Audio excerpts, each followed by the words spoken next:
All right, we're just going to get started. Welcome in, everyone. Welcome in.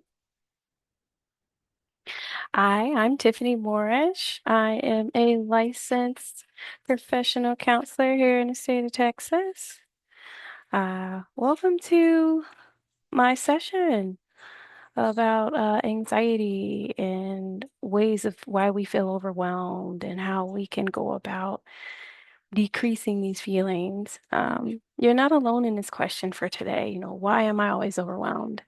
I'm going to help you understand what's happening in your brain and in your body and when anxiety takes over.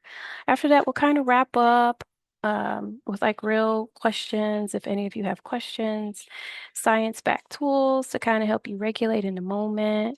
Please feel free to put any questions you may have in the chat. Please don't be shy.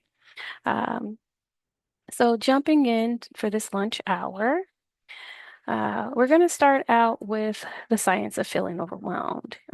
Why am I overwhelmed? And kind of reframe it from like a trauma-informed lens.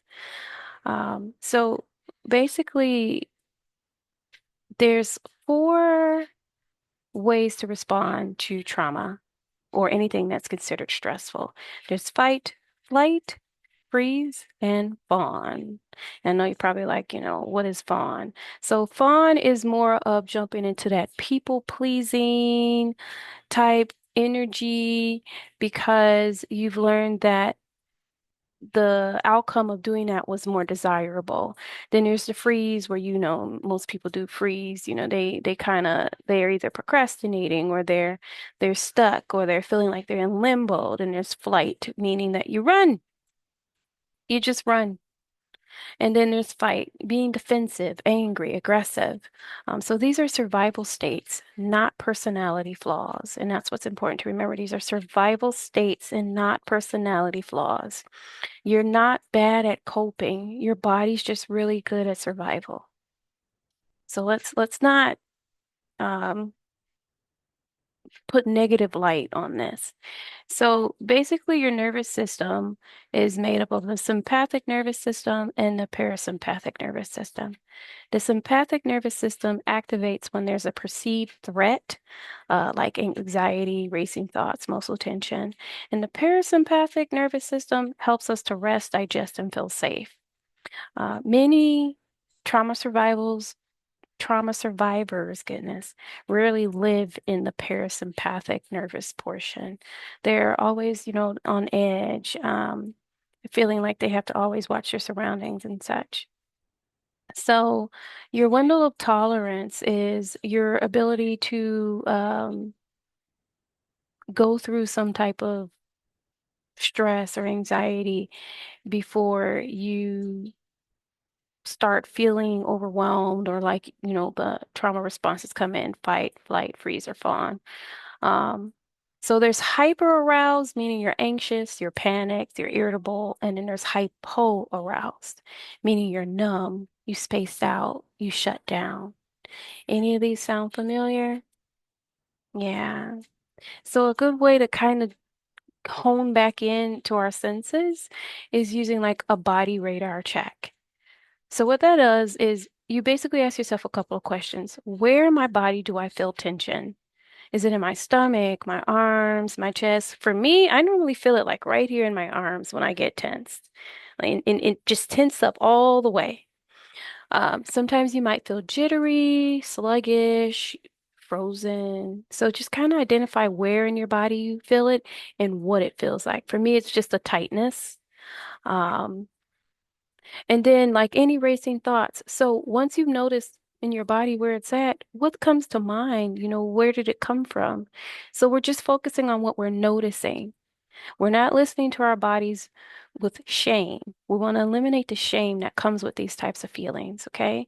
And we just want to focus on what are we noticing and where are we noticing it, not so much fixing. We're not there yet, okay?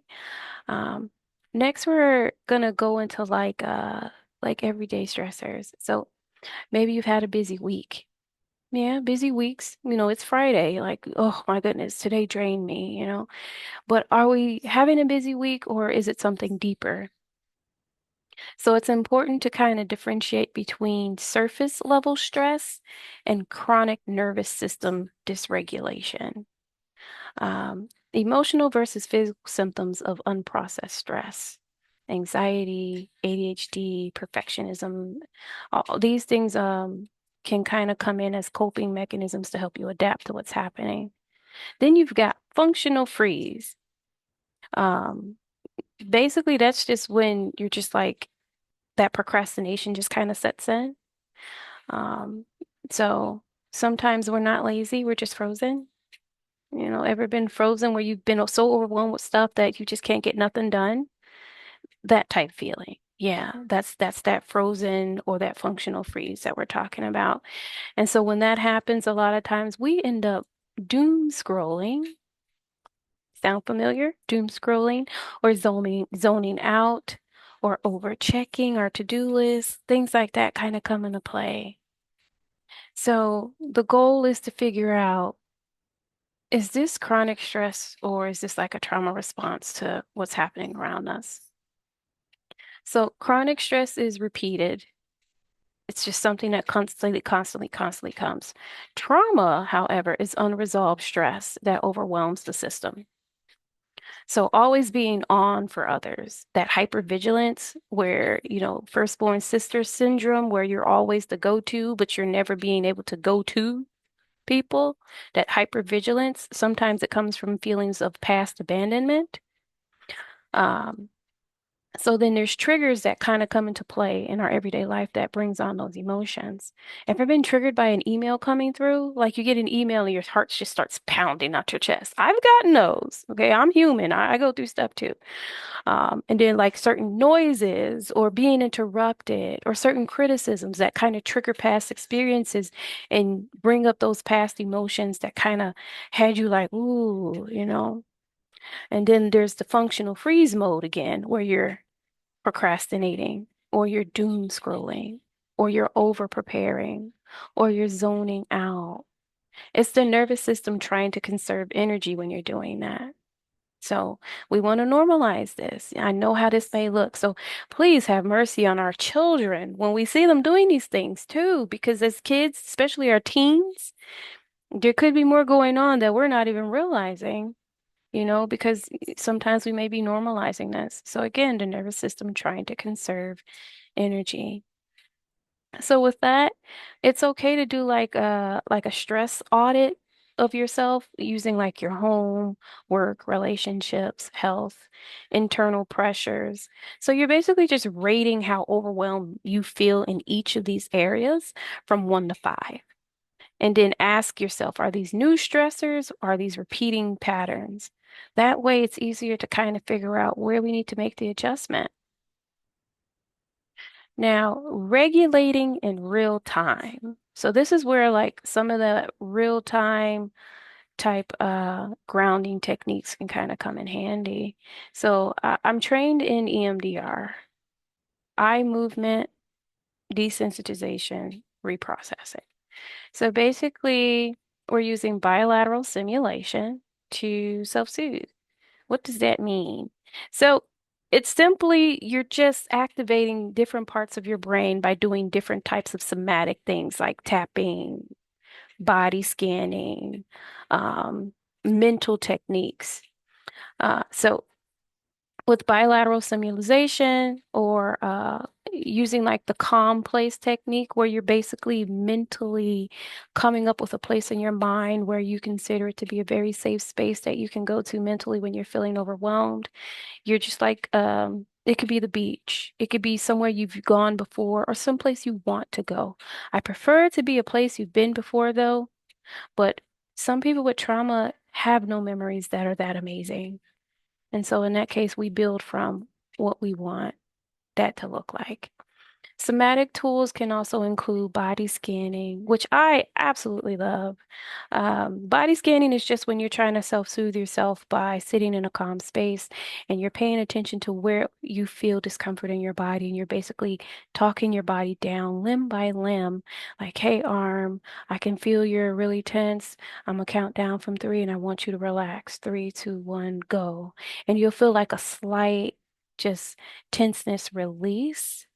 And you do that all the way down. Okay. So, as far as bilateral stimulation, things that y'all can use outside of actually receiving EMDR therapy is shoulder taps or thigh taps, and you're alternating it while breathing.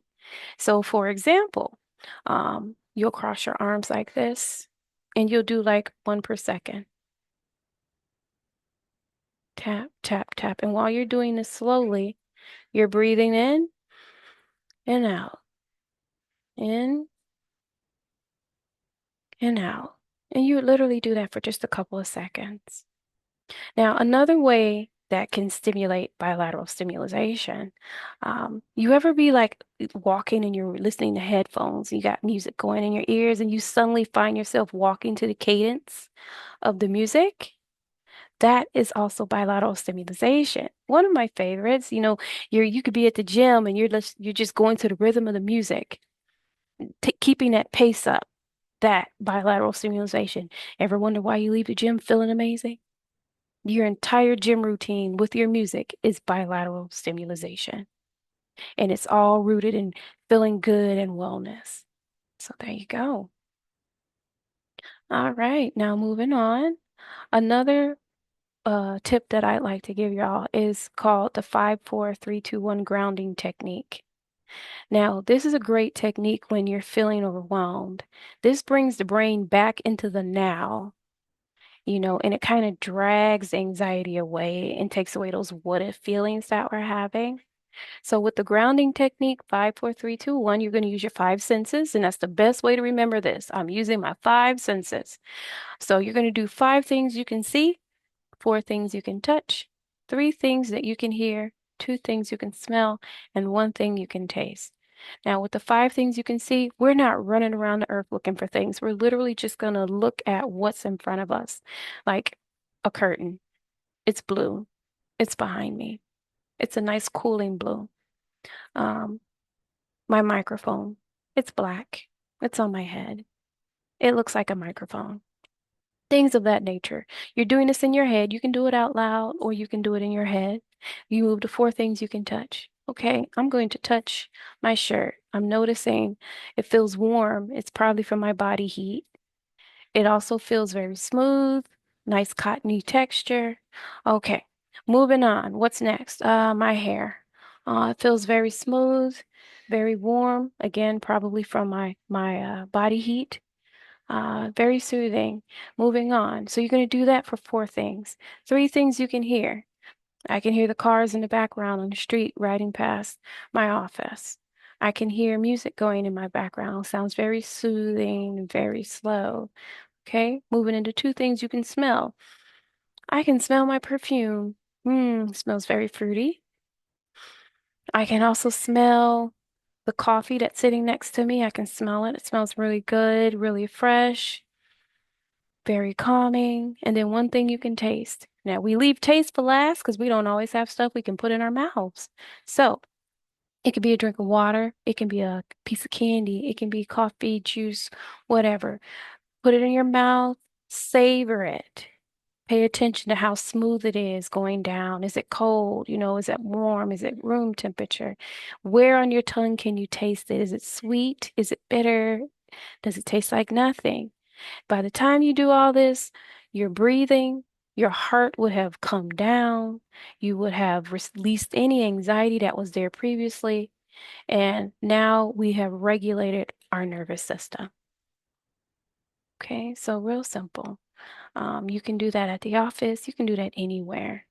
So just make sure when you're doing it, you're making it your own. It's not feeling forced. Okay. Other than that, let's see. I'm just going through my notes really fast, making sure I didn't miss anything. Okay, so other than that, takeaways.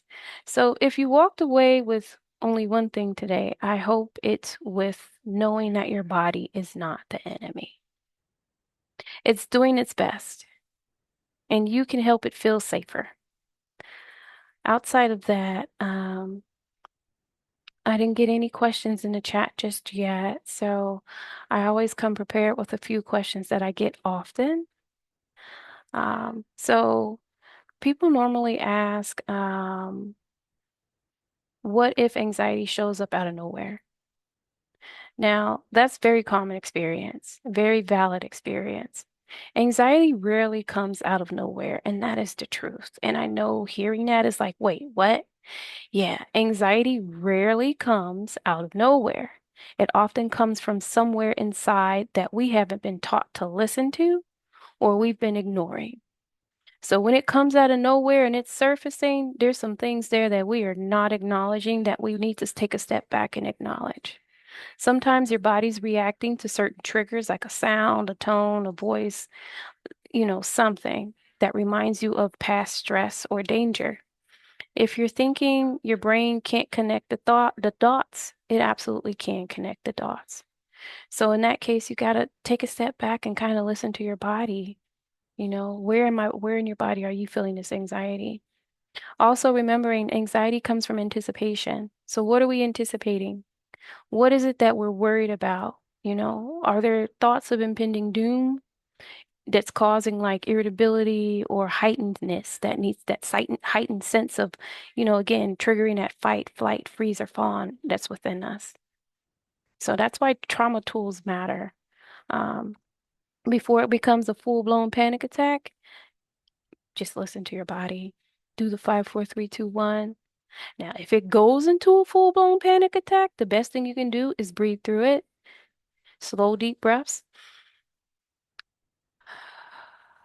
Usually, by the time you've done that maybe 2 or 3 times, you've regained consciousness, even though your body is still reacting to the anxiety. Heart still beating fast and all that stuff. But you got your brain and your functioning back. Now you're like, okay, I know what this is. This is panic. Okay. So you can either breathe it through or you can breathe it through while doing the 5, 4, 3, 2, 1 method to kind of bring you out of that panic attack. Now, how can I tell the difference between burnout and trauma? This is a great question because the symptoms look similar: exhaustion, disconnection, lack of motivation. Burnout usually comes from doing too much for too long without rest. Does that sound familiar to our people pleasers out there that constantly go, go, go? And those of us that are hypervigilant, too much for too long without rest. You're depleted from overload.